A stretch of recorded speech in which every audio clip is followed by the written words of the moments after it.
मित्रांनो, प्रत्येक गोष्टीच्या दोन बाजू असतात. एक जी जगाला दिसते आणि दुसरी जी अंधारात लपलेली असते. कधी एखादं रहस्य अनेक वर्ष शांत असतं, पण जेव्हा ते समोर येतं तेव्हा सत्य, विश्वास आणि आयुष्य सगळंच बदलून टाकतं. या चॅनलवर तुम्हाला ऐकायला मिळेल रहस्यमय कथा, थरारक गुन्हे, मनाला भिडणाऱ्या भावना आणि शेवटच्या क्षणापर्यंत विचार करायला लावेल असा एक ट्विस्ट. इथे प्रत्येक कथा तुम्हाला ऐकायचीच नाहीये, तर अनुभवायची पण आहे. म्हणून दिवे थोडे मंद करा, हेडफोन लावा आणि स्वतःला तयार करा, कारण आपण अशी एक गोष्ट सुरू करतोय जिथे प्रत्येक चेहऱ्यामागे आहे एक रहस्य आणि प्रत्येक रहस्यामागे आहे एक सत्य. नमस्कार, मी जगदीश आणि तुम्ही पाहत आहात कथेच्या पलीकडे. चला तर मग आपल्या कथेची सुरुवात करूया. मुखवटा मागचा चोर. तर मित्रांनो, प्रत्येक गावच्या काही गोष्टी असतात. काही गोष्टी अभिमानाने सांगितल्या जातात, पण काही गोष्टी या कुजबुजल्या जातात. ही गोष्ट अशाच एका गावची आहे आणि आपण बघणार आहोत की त्या मुखवट्यामागचं सत्य काय आहे. भाग 1. शांत गावावर पडलेली काळी सावली. कोकण. हिरव्यागार झाडांच्या कुशीत वसलेला तो सुंदर समुद्र किनारा आणि नारळाच्या झाडातून वाहणारा तो मंद मंद वारा, मंदिरातील घंटांचा आवाज, मच्छीमारांच्या होड्या किनाऱ्यावरती परत येत आहेत, धुळीमध्ये मुलं क्रिकेट खेळत आहेत आणि वृद्ध लोक पारावर बसून गप्पा मारत आहेत. आणि हे म्हणजे आहे आपलं आजच्या कथेतील देवगडवाडी गाव. मित्रांनो, या गावाची ना एक खास ओळख होती आणि ती म्हणजे या गावात कधीच चोरी नाही व्हायची. इथे दरवाजाला कुलूप पण लावत नसत, कारण विश्वास हा इकडचा सर्वात मोठा दरवाजा होता. पण कधी कधी रात्रीत विश्वासही चोरीला जातो. रात्रीची 12ची वेळ होती. आकाश पूर्ण काळं होतं. चंद्राला पण ढगांनी झाकून ठेवलेलं होतं आणि वारा पण जोर जोरात वाहत होता आणि संपूर्ण गाव एकदम गाढ झोपलं होतं. फक्त एका मोठ्या हवेलीच्या 3ऱ्या मजल्यावरती एक दिवा चालू होता आणि ती हवेली होती गावातील सगळ्यात श्रीमंत व्यापारी गजानन सावंत यांची. गजानन सावंत, गावातील सगळ्यात प्रभावशाली व्यक्ती. पैसा म्हणू नका, जमीन म्हणू नका, राजकीय ओळख म्हणू नका, सगळं काही होतं यांच्याकडे. त्या रात्री त्यांनी त्यांच्या तिजोरीत काही महत्त्वाची कागदपत्र ठेवली. तिजोरी लॉक केली.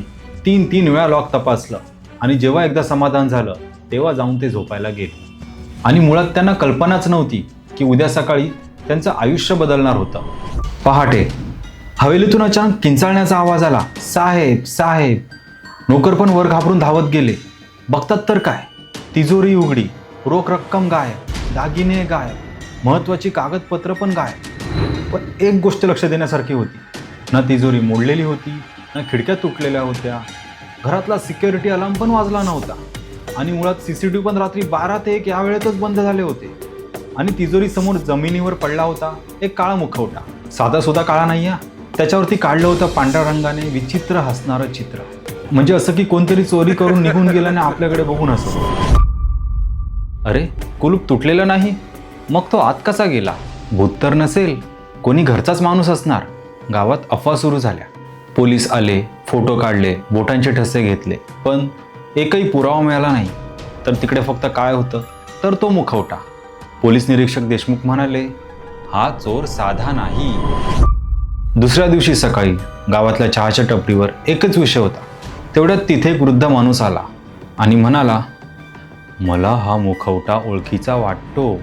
सगळे त्याच्याकडे पाहू लागले. 25 वर्षापूर्वी असाच एक मुखवटा मी पाहिला होता. क्षणभर संपूर्ण टपरी शांत झाली. सगळ्यांनी एकाच वेळी विचारलं, कोणाचा होता? पण तो वृद्ध माणूस काहीच बोलला नाही. त्याने आपला चहाचा शेवटचा घोट घेतला आणि निघून गेला.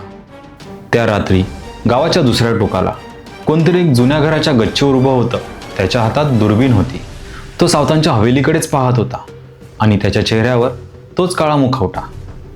त्याने खिशातून छोटीशी एक वही काढली आणि त्यात पहिल्या नावावर त्याने लाल रेघ मारली. त्यानंतर दुसऱ्या नावावर त्याने बोट ठेवलं आणि हलक्या आवाजात म्हणाला, एक संपला, आता दुसऱ्याची वेळ आली आहे. आणि अचानक तो सावलीसारखा अंधारात गायब झाला. दुसऱ्या दिवशी सकाळी गावात अजून एक बातमी पसरली. गजानन सावंत यांच्या घरातून फक्त दागिने चोरी झाले नव्हते, तर एक जुनं जमीन खरेदीचं रजिस्टर देखील गायब झालं होतं. आणि त्या रजिस्टरचं महत्त्व काय होतं हे फक्त गजानन सावंत यांनाच माहीत होतं. त्यांच्या चेहऱ्यावर पहिल्यांदाच भीती स्पष्टपणे दिसत होती. ते स्वतःशीच पुटपुटत होते, तो परत आला का? त्यांच्या डोळ्यात भीती होती आणि त्या भीतीचं कारण गावात कोणालाच माहीत नव्हतं. तर मित्रांनो, अशा प्रकारे आपण आपल्या कथेचा पहिला भाग इथेच संपवतोय. पुढील भागात तुम्हाला बघायला मिळेल गावात दुसरी चोरी होते, पुन्हा एक काळा मुखवटा सापडतो आणि त्या वृद्धाच्या तोंडातून एक वाक्य बाहेर पडतं आणि पूर्ण तपासाची दिशा चेंज होते. हा चोर पैसा चोरत नाही, तो पाप शोधतो आहे. जर मित्रांनो तुम्हाला ही कथा आवडली असेल तर मला कमेंटमध्ये नक्कीच सांगा. आणि पुढचा भाग बघायचा असेल तर नक्कीच चॅनलला सबस्क्राईब करा, व्हिडिओला लाईक करा आणि शेअर करा.